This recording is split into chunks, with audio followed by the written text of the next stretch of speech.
the award as our top player of the game. Matty only had one hit in the game, but was it ever big? That home run really turned out to be the decisive blow in the game.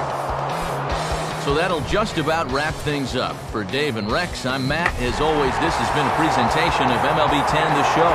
For more, surf on over to MLB10theshow.com. The Giants are victorious here, 5-4.